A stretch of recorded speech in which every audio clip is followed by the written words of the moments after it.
बिस्मिल्लाहिर्रहमानिर्रहीम।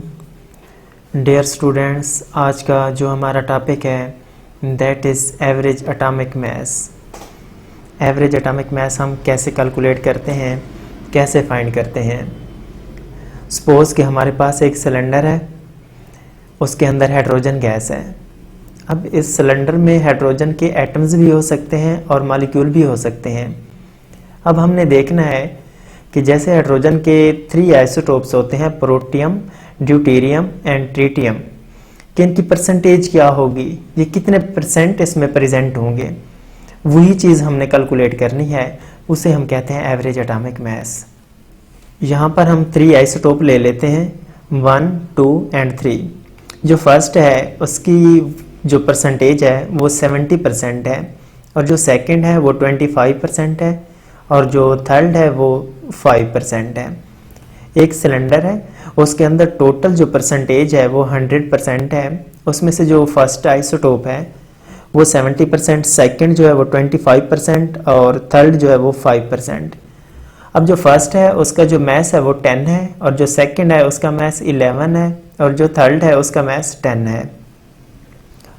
तो इसकी एवरेज एटॉमिक मास हम कैसे फाइंड करेंगे? एवरेज एटॉमिक मास फाइंड करने के लिए हम परसेंटेज लिखते हैं मल्टीप्लाई बाय मास। अब जो फर्स्ट था उसकी परसेंटेज थी 70 और उसका मास था 10, तो हम इसको लिखेंगे 70 मल्टीप्लाई बाय 10, फिर प्लस करेंगे। सेकंड है उसका लिखेंगे सेम इसी तरह 25 मल्टीप्लाई बाय 11, 25 मल्टीप्लाई बाय 11, फिर सेम इसी तरह थर्ड के लिए सेंटर में प्लस आ जाएगा।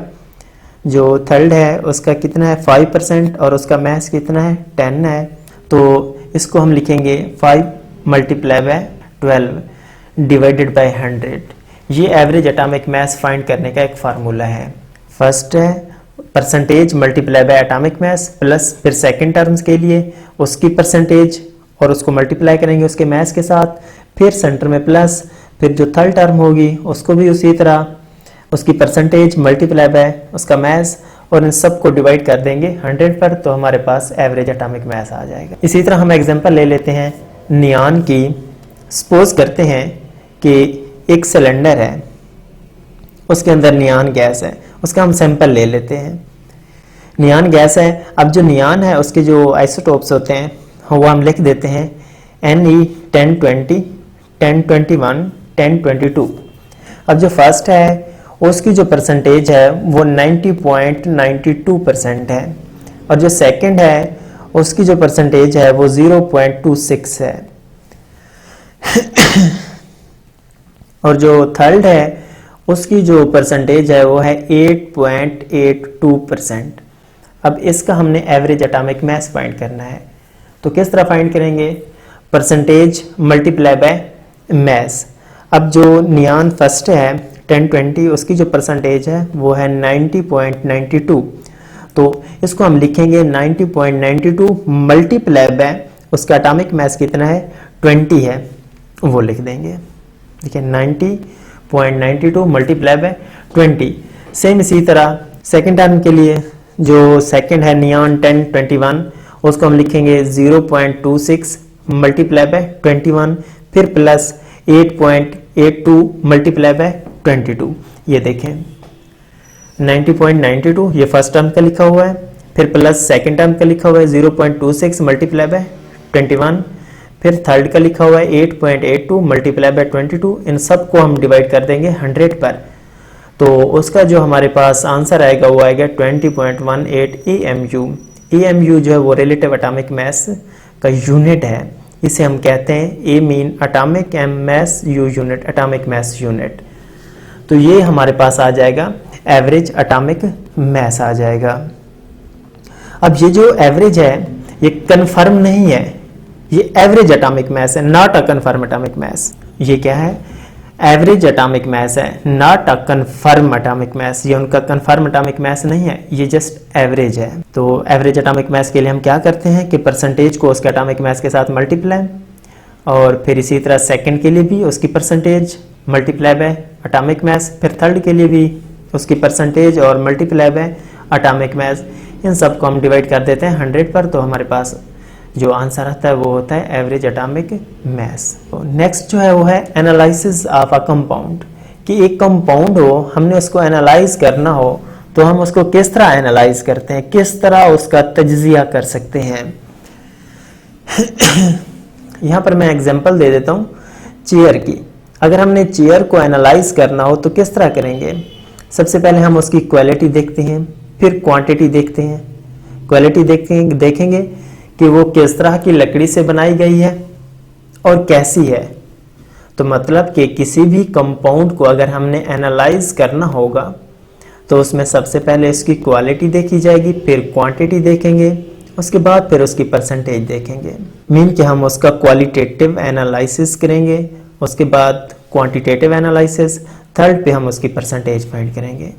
अब जो क्वालिटेटिव एनालिसिस है उसमें हम देखते हैं कि कंपाउंड के अंदर कौन कौन से एलिमेंट्स मौजूद हैं। जो एलिमेंट्स मौजूद हैं वही हमें बताएंगे कि इसकी क्वालिटी किस तरह है। क्वांटिटेटिव एनालिसिस के लिए हम क्या देखते हैं कि हर एलिमेंट का मास कितना है, उससे हमें क्वांटिटी का पता चलता है। तो इसको मैं इस तरह फिर लिखूंगा कि which elements are present in the compound, के कंपाउंड में कौन कौन से एलिमेंट मौजूद हैं, उनको अगर हम देखेंगे, उनको हम एनालाइज करेंगे तो उसे हम कहेंगे क्वालिटेटिव एनालिसिस। इसी तरह अगर हम देखेंगे कि what is the mass of each element in the compound, के कंपाउंड के अंदर जो एलिमेंट हैं हर एलिमेंट का मास कितना है, इसको अगर हम एनालाइज करेंगे तो उसे हम कहेंगे क्वांटिटेटिव एनालिसिस। जैसे यहाँ पर मैंने एग्जांपल दी है वाटर की, वाटर जिसका फार्मूला होता है H2O। अब इसकी अगर हमने क्वालिटी देखनी है तो सबसे पहले देखेंगे कि इसके अंदर कौन कौन से एलिमेंट मौजूद हैं। क्लियरली हाइड्रोजन है और दूसरा ऑक्सीजन, ये दो मौजूद हैं। अगर हम क्वांटिटेटिव एनालिसिस करेंगे तो देखेंगे कि हाइड्रोजन कितनी मिकदार में है और ऑक्सीजन कितनी मिकदार में है। देखिए यहाँ पर हाइड्रोजन के 2 एटम्स हैं और ऑक्सीजन का सिर्फ 1 एटम है। तो क्वालिटेटिव में हम क्या देखते हैं, एलिमेंट्स, कौन कौन से एलिमेंट मौजूद हैं, जैसे वाटर में हाइड्रोजन और ऑक्सीजन है। और क्वांटिटेटिव में कि वो कितनी परसेंटेज में, उनका मास कितना है, क्वांटिटी कितनी है। हाइड्रोजन के 2 एटम्स हैं और ऑक्सीजन के 1 एटम है। एंड पर फिर हम उनकी परसेंटेज फाइंड करते हैं। अब जो परसेंटेज फाइंड करने का फार्मूला होता है, अगर एलिमेंट की परसेंटेज फाइंड करनी हो उसका फार्मूला होगा मास ऑफ एलिमेंट और divided by mass of compound multiply by 100 कर देंगे तो हमारे पास परसेंटेज ऑफ एलिमेंट आ जाएगा। याद रखिएगा, मैं दोबारा समराइज कर देता हूं कि किसी भी कंपाउंड को अगर एनालाइज करना हो तो उसके लिए फर्स्ट स्टेप होता है क्वालिटेटिव, क्वालिटी देखते हैं, और सेकंड होता है क्वांटिटेटिव, और थर्ड पे होता है परसेंटेज। फाइनली फिर हम उसका एम्पिरिकल फार्मूला लिख देते हैं। इसी तरह एग्जाम्पल नंबर 2 की बात करते हैं। यहाँ पर मास ऑफ कंपाउंड है वो 8.657 ग्राम और जो कार्बन है वो है 5.217 ग्राम, हाइड्रोजन है 0.962 ग्राम और जो ऑक्सीजन है 2.478 ग्राम है। अगर आपने कार्बन की परसेंटेज फाइंड करनी है तो मास ऑफ कार्बन कितना है 5.217 divided by mass of compound, mass of compound कितना है 8.657 मल्टीप्लाई बाय 100 तो हमारे पास आंसर आ जाएगा 60.62। ये किसकी परसेंटेज आ गई है, कार्बन की परसेंटेज आ गई है। इसी तरह अगर आप हाइड्रोजन की परसेंटेज फाइंड करेंगे तो लिखेंगे mass of hydrogen, mass of hydrogen कितना है 0.962 divided by mass of compound वो कितना है 8.657 मल्टीप्लाई बाय 100 कर देंगे तो हमारे पास आंसर आ जाएगा 11.11%। इसी तरह अगर आपने ऑक्सीजन की परसेंटेज फाइंड करनी है तो मास ऑफ ऑक्सीजन वो कितना है 2.478, परसेंटेज ऑफ ऑक्सीजन कितनी है 2.478 divided by mass of compound वो कितना है 8.657 मल्टीप्लाई बाय 100 करेंगे तो हमारे पास ऑक्सीजन की परसेंटेज आ जाएगी 28.62%, मतलब 28.62% उसकी परसेंटेज आ जाएगी। ये परसेंटेज फाइंड करने का एक प्रोसेस था। नेक्स्ट हम बात करते हैं एम्पिरिकल फार्मूले की। एम्पिरिकल फार्मूला क्या होता है? एम्पिरिकल जो फार्मूला होता है वो simplest ratio between the elements उसके बारे में बताता है, किसी भी एलिमेंट्स की सिंपलेस्ट रेशो के बारे में बताता है। कैसे? जैसे बेंजीन है, उसका जो मॉलिक्यूलर फार्मूला है वो है C6H6। इसको जब हम सिंपल करेंगे तो वो सिंपलेस्ट फॉर्म इसकी बनेगी CH। तो इसका मतलब जो बेंजीन का एम्पेरिकल फार्मूला है वो CH है। इसी तरह हम ग्लूकोज की बात कर लेते हैं। ग्लूकोज का जो मॉलिक्यूलर फार्मूला होता है वो होता है C6H12O6। अगर हम इसकी सिंपलेस्ट रेशो निकालते हैं तो वो बनेगी CH2O। तो हम कह सकते हैं कि बेंजीन का जो एम्पेरिकल फार्मूला होता है वो CH होता है और जो ग्लूकोज का एम्पेरिकल फार्मूला होता है वो CH2O है। अब बात यह है कि अगर किसी चीज का आपने एम्पेरिकल फार्मूला फाइंड करना हो तो वो किस तरह से फाइंड करेंगे, उसके कुछ स्टेप हैं। सबसे पहले आप हर एलिमेंट की परसेंटेज फाइंड करेंगे और जो सेकंड पर फिर उस परसेंटेज को उस एलिमेंट के एटॉमिक मास पर डिवाइड करेंगे। जब उस परसेंटेज को उस एलिमेंट के एटॉमिक मास पर डिवाइड करेंगे तो वो फिर आपको देगा मोल रेशो। फिर आप क्या करेंगे, हर एलिमेंट की निकाल लेंगे। सपोज आपके पास कार्बन, हाइड्रोजन और ऑक्सीजन है, इन तीनों की आपने परसेंटेज निकाल ली है। परसेंटेज निकालने के बाद उनको एटॉमिक मास पर आपने डिवाइड किया है तो उससे फिर आपको मोल रेशो मिली है। फिर आप क्या करेंगे, इन तीनों में से जिसकी वैल्यू लीस्ट होगी, सबसे कम होगी, उस पर सबको डिवाइड कर देंगे। वो फिर आपको देगी एटॉमिक रेशो। अगर एटॉमिक रेशो हो फ्रैक्शन में, मीन के पॉइंट में, तो फिर फ्रैक्शन में हो, पॉइंट में हो, तो फिर आप उसको होल नंबर में कन्वर्ट कर देंगे। एग्जांपल देखते हैं। एक एग्जांपल है आपकी बुक में, एग्जांपल नंबर 3। उसमें आपने कार्बनिक एसिड का एम्पेरिकल फार्मूला फाइंड करना है। कार्बन की जो परसेंटेज दी हुई है वो है 40.92% और जो हाइड्रोजन की परसेंटेज है वो है 4.58% और जो ऑक्सीजन की परसेंटेज है वो है 54.5%।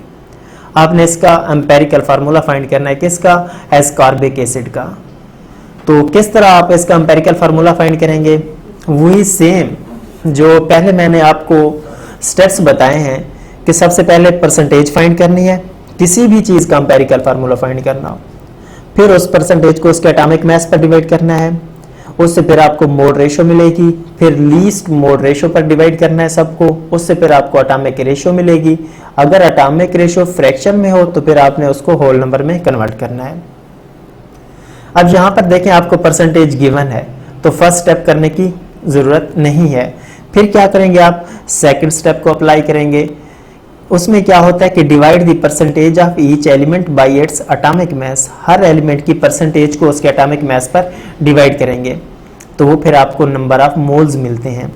तो हम लिखेंगे कि number of moles of carbon is equal to, उसकी परसेंटेज क्या थी कार्बन की? 40.92% डिवाइडेड बाय उसका एटॉमिक मास। कार्बन का जो एटॉमिक मास होता है वो 12 होता है। तो इसको जब हम डिवाइड करेंगे तो हमारे पास आंसर आ जाएगा 3.41। इसी तरह हाइड्रोजन के लिए, हाइड्रोजन की परसेंटेज कितनी है? हाइड्रोजन की परसेंटेज है 4.58 और divided by its atomic mass. Hydrogen का एटॉमिक मास कितना होता है? 1.008। उसका आपको आंसर मिलेगा 4.54। सेम इसी तरह ऑक्सीजन के लिए, ऑक्सीजन की परसेंटेज गिवन है वो है 54.5%। 54.5 divided by its atomic mass. Oxygen का एटॉमिक मास कितना होता है? 16 होता है। इनको जब आप डिवाइड करेंगे तो इसका आंसर आएगा 3.41। अब आपका सेकंड स्टेप कंप्लीट हो गया। थर्ड स्टेप में क्या होता है? Divide all mole ratio by the least one. तमाम मोल रेशो को सबसे कम जो वैल्यू होती है उस पर डिवाइड करते हैं। तो हम यहाँ पर लिख देंगे carbon ratio, hydrogen ratio, oxygen. Carbon की जो वैल्यू है वो है 3.41 और जो हाइड्रोजन की है 4.54 और जो ऑक्सीजन की है वो है 3.41। अब यहाँ पर जो लीस्ट वैल्यू है वो है 3.41। तो इन सब को फिर हम डिवाइड कर देंगे 3.41 पर। जब हम इसको डिवाइड करेंगे तो उसका आंसर आएगा, कार्बन का 1 आएगा और जो हाइड्रोजन है 1.33 आएगा और जो ऑक्सीजन है उसका 1 आएगा। ये जो वैल्यू है ये है हमारे पास एटॉमिक रेशो। फिर फोर्थ स्टेप हमारे पास क्या था? अगर एटॉमिक रेशो फ्रैक्शन में हो तो उसको हमने होल नंबर में कन्वर्ट करना है। तो इसको होल नंबर में कन्वर्ट करने के लिए फिर हम 3 के साथ मल्टीप्लाई करेंगे। जब हम 3 के साथ मल्टीप्लाई करेंगे तो कार्बन हमारे पास 3 और हाइड्रोजन 4, ऑक्सीजन 3। फिर हम इसको लिख देंगे C3H4O3। ये C3H4O3 जो है हमारे पास एम्पेरिकल फार्मूला है। किसका एम्पेरिकल फार्मूला है? एस्कॉर्बिक एसिड का, जो हमने फाइंड करना था। ये था हमारा आज का टॉपिक। मैं इसको दोबारा समराइज कर देता हूँ। सबसे पहले हमने स्टडी किया एवरेज एटॉमिक मास को। एवरेज एटॉमिक मास फाइंड करने का क्या फार्मूला था कि percentage of element multiply by उसका एटॉमिक मास। फिर इसी तरह अगर दूसरा हो तो दूसरे के लिए भी सेम इसी तरह, तीसरे के लिए भी इसी तरह, फिर सबको डिवाइड कर देना है 100 पर, तो उससे फिर हमें एवरेज एटॉमिक मास मिलेगा। उसके बाद हमने एनालिसिस ऑफ अ कंपाउंड पढ़ा। किसी भी कंपाउंड को एनालाइज करने के लिए हम सबसे पहले क्वालिटी देखते हैं, फिर क्वांटिटी देखते हैं और फिर क्या करते हैं? परसेंटेज फाइंड करते हैं। उसमें मैंने वाटर की एग्जांपल दी कि वाटर को अगर क्वालिटेटिव एनालिसिस करेंगे तो उसमें देखेंगे कौन कौन से एलिमेंट मौजूद हैं, इसमें हाइड्रोजन और ऑक्सीजन मौजूद हैं। अगर क्वांटिटेटिव एनालिसिस करेंगे उसमें हम देखेंगे कि हाइड्रोजन के कितने एटम्स हैं, 2 एटम्स हैं, और ऑक्सीजन के कितने एटम्स हैं, 1 एटम है। तो उसके बाद फिर इससे रिलेटेड एग्जांपल की कि किस तरह से हम परसेंटेज फाइंड करते हैं। सेम उसी तरह जिस तरह आप अपने मार्क्स की परसेंटेज निकालते हैं, obtained mark divided by total marks multiply by 100। उसके बाद हमने एम्पेरिकल फार्मूला की बात की। एम्पेरिकल फार्मूला क्या होता है? Show simplest ratio between elements, वो एलिमेंट्स की सिंपलेस्ट रेशो को ज़ाहिर करता है। बेंजीन का हमने एम्पेरिकल फार्मूला देखा, वो CH था। ग्लूकोज का हमने एम्पेरिकल फार्मूला देखा, वो CH2O था। फिर हमने देखा कि एम्पेरिकल फार्मूला किस तरह से फाइंड करते हैं। उसके कुछ स्टेप थे। सबसे पहले परसेंटेज फाइंड करते हैं, दूसरे स्टेप में फिर परसेंटेज को उसके एटॉमिक मास पर डिवाइड करते हैं, उससे फिर हमें मोड रेशो मिलती है। फिर हम जो लीस्ट मोड रेशो होती है उस पर सबको डिवाइड करते हैं, उससे फिर हमें एटॉमिक रेशो मिलती है। अगर एटॉमिक रेशो फ्रैक्शन में हो, पॉइंट में हो, तो फिर हम उसको होल नंबर में कन्वर्ट करते हैं। उसके लिए हमने फिर एग्जांपल की। आपकी बुक में जो थर्ड एग्जांपल है एस्कॉर्बिक एसिड का एम्पेरिकल फार्मूला हमने फाइंड करना था, उसको हमने इन्हीं स्टेप्स के ज़रिए किया।